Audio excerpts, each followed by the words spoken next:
Hello, and welcome to Reviews You Can Use, and part 5 of me reviewing my school and the bullies in it. As promised, this episode will be screwing some people to the wall.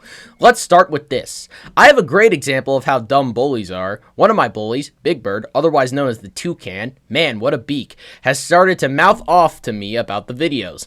This person's flock of chunky monkeys have been calling out Big Bird as they walk around the halls. Talk about being as thick as shit. This person cannot even get out their own way. They see they are being called out, and instead of using their head and keeping out of trouble, they go even deeper. You see, Connie, you're popular because you developed early and started putting out when you were 12, but now you can't stand to look at yourself in the mirror because all you see is a whore. So you pick on Meg to avoid the inevitable realization that once your body's used up by age 19, you're going to be a worn-out, chalky-skinned burlap sack that even your stepdad won't want. How's that? Am I in the ballpark? So as Forrest Gump once said, "Stupid is as stupid does, sir."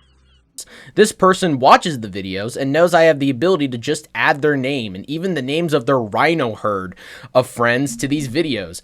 Now that's when I will have to wait for delayed gratification. In a few years when they apply to colleges, they get to explain why they are listed on a series of videos about bullying.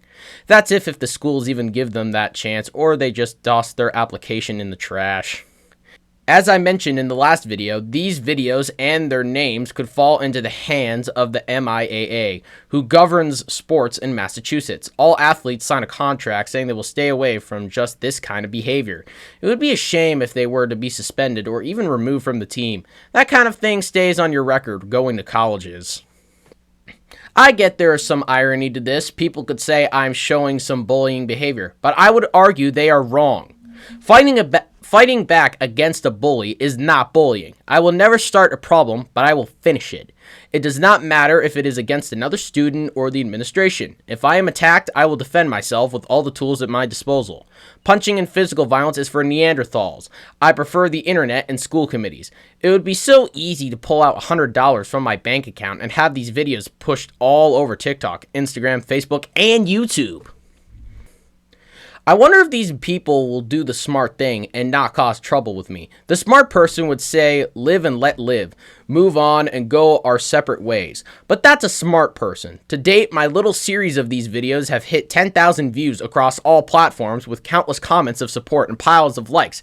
It's also amazing how many people I don't know are asking me to say the name of my school district and name names of bullies.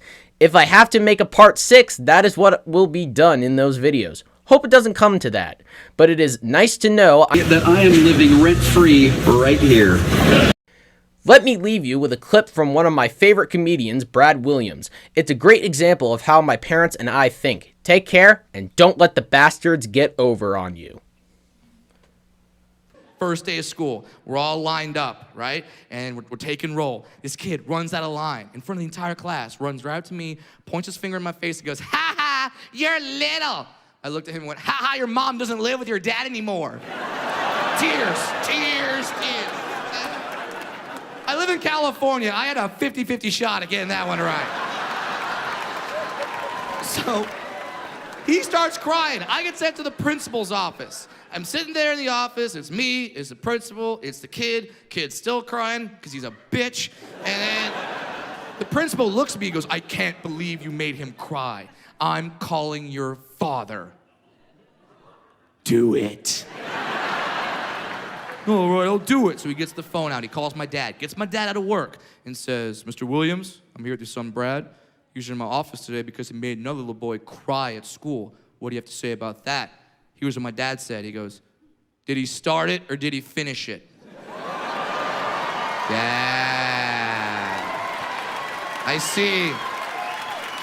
I see the old school parents clapping right now because you know what that means. Some of the younger parents are like, what are you talking about? Did he start or did he finish it? It doesn't matter. It doesn't matter, Bad. Both children made fun of each other. They should both be punished equally. They should be put in timeout. They should put in timeout, Brad. Timeout means they can't use their Xbox for 3 minutes. It's not good.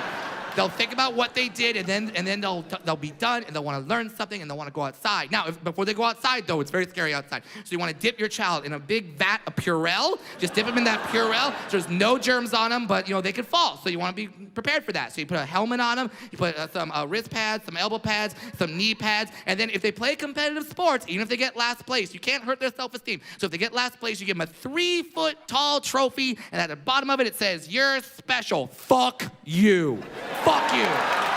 Stop it. Stop it. That's not what you do. Did you start it or did you finish it? Because you're never, ever, ever supposed to start a fight. But if you're in one, you better damn well finish that thing. That's the rule.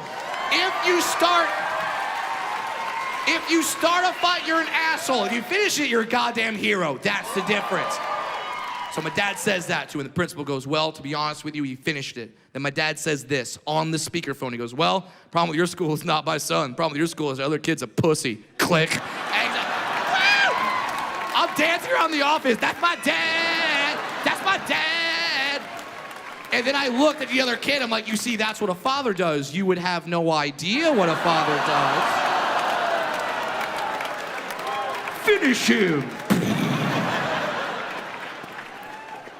Dad was proud of me that day.